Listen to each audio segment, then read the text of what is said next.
All right, Larry Krueger here for the Krug Show. Hope everybody's having a phenomenal weekend. All right, here we go. I've got the seven ways I think the 49ers can improve their season, improve their team for 2023. There's a lot of things in the draft they can do, but the draft picture is still taking shape. So this is kind of the seven pre-draft ideas for improving the 49ers and making them a better football team in 2023 than they were in 2022. All right, we all know the needs, and we'll start right there on the offensive line. The 49ers have a very expensive free agent who's not worth the money in Mike McGlinchey, and they have to bolster their offensive line. So they're going to lose their right tackle most likely in free agency because they really simply can't afford him. McGlinchey will price his way out of San Francisco, and I think he'll go east.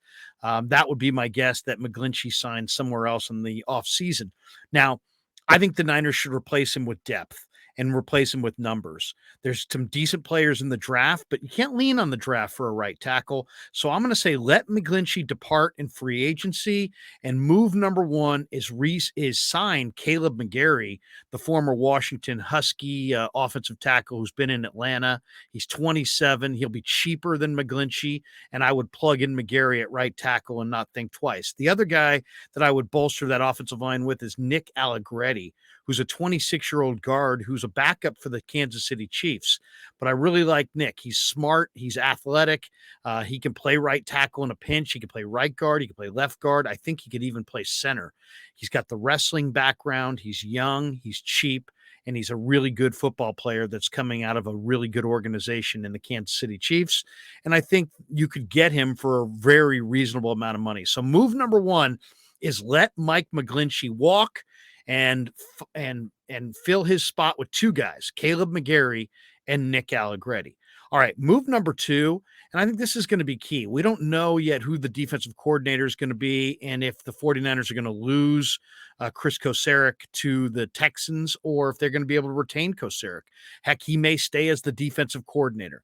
I'm not sure if I would be in favor of him being the defensive coordinator because he doesn't have any experience doing it and he doesn't want to do it. Those are two strikes against him. But I'm hoping that the 49ers can re-sign Kocurek to a hefty raise because he deserves one. He's a phenomenal coach. The players respond to him. The Niners always bring it on the defensive line.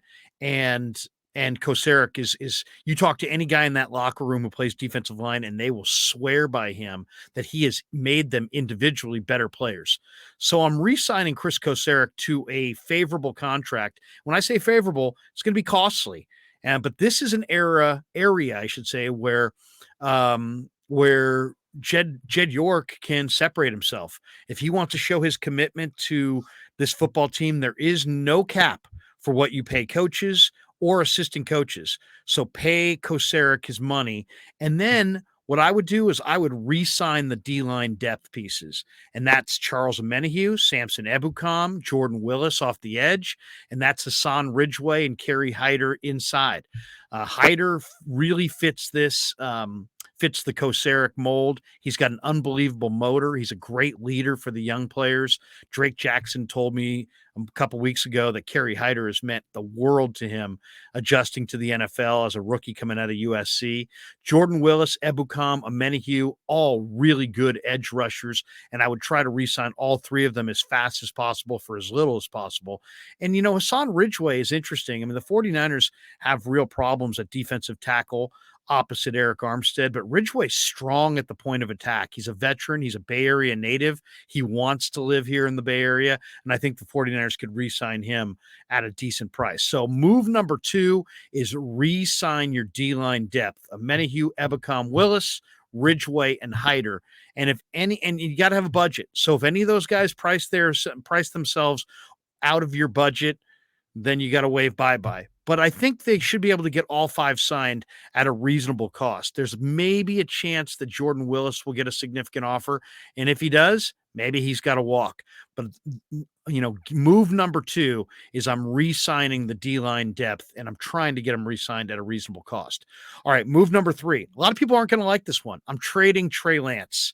Brock Purdy is clearly better than Trey Lance through this point. Trey Lance has a big future. And the 49ers, there's no reason to have two 22-year-old starting quarterbacks. They don't complement each other. They really don't. Only one guy can start. Somebody's going to start, and somebody's progress is going to be halted.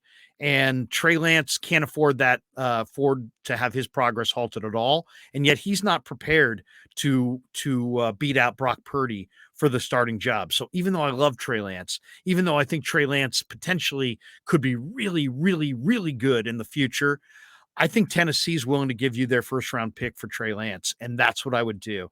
I'd say, Rand Carthon, here's your quarterback, Trey Lance, and we want your first round pick. And then I'm going to turn around and I'm going to use that first round pick on Notre Dame's tight end, Michael Mayer, and I'm going to have one of the best two tight end sets in all of football.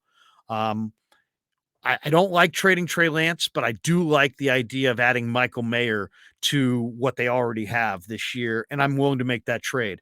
Now, what are you doing at quarterback without Trey Lance? I'm signing Andy Dalton. The Niners had interest in signing Andy Dalton when he went to Chicago. They lost out because the Bears had a few more bucks. But this is what they need. They need a rookie quarterback in this draft. They need Brock Purdy, and they need a quarterback who can start right away and play and win games right away. That's not Trey Lance. That is Andy Dalton.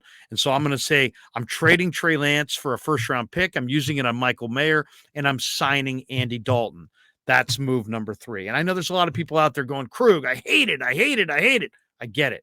I get it. But guess what? You don't get a top half of round 1 first-round pick for nothing. And that's what you're getting in return for Lance.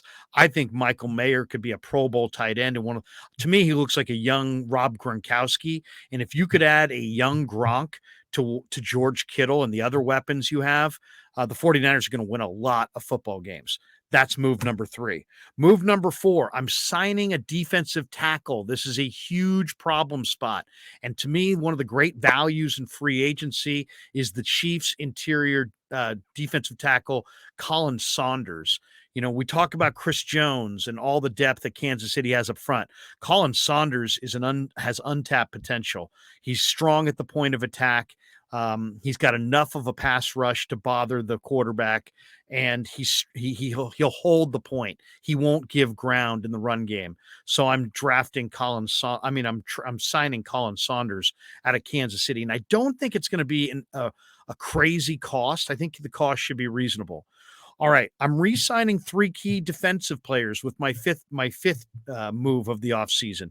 And the 5th move is re-sign your key defenders. Who are your 3 key defenders? Jimmy Ward, Emmanuel Mosley, and Azeez Al-Shaair. And I want them all. I want Jimmy Ward back. I want Mosley back. I think you can get Mosley maybe a little cheaper because he's coming off the injury. And I want Azeez Al-Shaair back. Now, Al-Shaair, I'll let walk if he gets an overwhelming offer, and there's a very good chance of that. So there's a very good chance Azeez should be going. But I really do. There's a couple of really good linebackers that I love that are going to be day 3 draft choices that I could replace Azeez with. Mikel Jones from Syracuse is one of them. He's a day 3 pick. He's 6'1", he's 225. Dino Babers called him the quarterback of the Orangeman defense. I mean, he had 82 tackles this year. He was a Butkus Award semifinalist. He's a 3-time all ACC linebacker, team captain, led the team in tackles 3 years in a row. The guy's awesome. He had 16 tackles against Notre Dame in October. 10 of those were solo. He had 12 tackles in Death Valley against the Clemson Tigers. He had 9 tackles, a sack, and a forced fumble against Louisville. I really like Mikel Jones. So if I'm going to lose out on Azeez Al-Shaair, I really like Mikel Jones. And then the other linebacker that I'm really hot to trot on is Krishan Merriweather, who played at Texas Tech. 6 feet, 235, came out of high school in Missouri. He's the Mike linebacker for Texas Tech. He made 112 tackles. He's led them in tackles the last couple of years. Really, really good player, but he's a little undersized. So he's going to be a day 3 pick. He's already graduated. He's working on his master's degree. He's smart. He's tough. He's physical. He's a little undersized. So he's going to be there on day 3. So I want Azeez, but I'll move off of Aziz if I have to, if he gets overpaid. But re-sign Jimmy Ward. I absolutely have to have Jimmy Ward. Re-sign Emmanuel Mosley. Absolutely have to have Emmanuel Mosley. So that's move number 5. Move number 6, I'm going back into the free agent market for another corner because you need big time corners. And I like Sean Murphy Bunting, who's now just Sean Bunting, the Tampa Bay corner. Loved him in the draft, has been really good in the NFL. He's not going to get paid a ton, but he's a very solid, reliable corner. That's move number 6. Move number 6 is sign Sean Bunting in free agency. And move number 7, now this is an interesting one to me. Javon Kinlaw has to be moved. They have to move off of Kinlaw. In this plan, the Niners signed Colin Saunders to replace Kinlaw up front. Kinlaw is too good of a player to just be mired on the bench, but you're not getting a first round pick for him anymore, and you're probably not even getting a second round pick. I do think you can get a third round pick from somebody for Javon Kinlaw. I think he has enough value as a run plugger. He has enough value at that size and that athleticism. I think somebody will see the upside and give you a third round pick. And then what I'm doing, with that third round pick is I'm parlaying that third round pick with a couple of their other third round picks, and I'm moving up to the back of the first or the top of the second round, and I'm taking the Notre Dame defensive end Isaiah Foskey. He's a Bay Area kid. He's from Antioch. I think he played at De La Salle. Foskey's 6'5", 260. And just has a tremendous motor. He's got a tremendous motor. He's really strong, really nice edge player. I think most people that watched Nick Bosa this year said, man, the 49ers could really use another difference maker off the edge.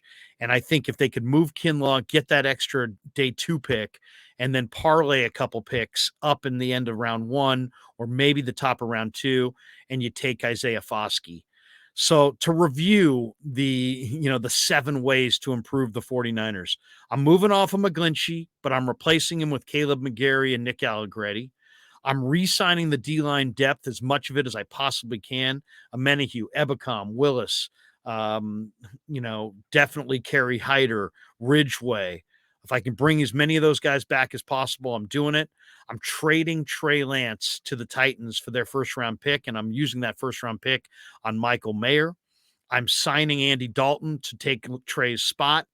I'm going with a quarterback room of Andy Dalton, Brock Purdy, and a rookie that I'll draft in April.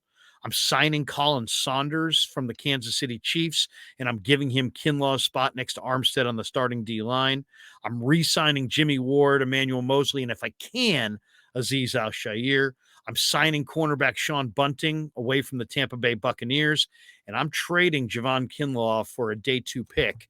And then I'm parlaying a trade of those picks to try to get up as high as I can.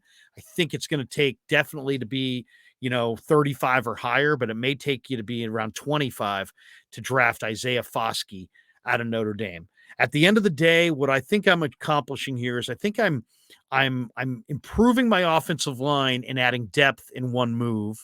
I'm keeping my depth on my defensive line.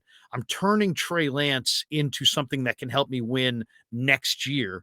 I'm signing Colin Saunders and kicking Javon Kinlaw off the team. I'm re-signing the key cogs on defense, Ward, Mosley, and Al-Shaair. I'm adding a corner in Sean Bunting, and I'm figuring out a way to parlay draft picks on draft day in a trade-up for Notre Dame defensive end Isaiah Foskey.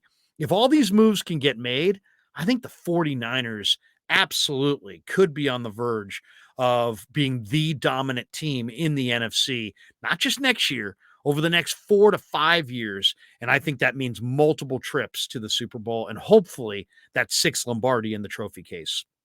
That's going to do it. Hope you enjoyed my 7 ways to improve the 49ers for 2023. Thanks to all of our sponsors, Pig in a Pickle. Thanks to New York Style Italian Sausage and Telmetrics, our sponsors. And until next time, I'm Larry Krueger for The Krueg Show.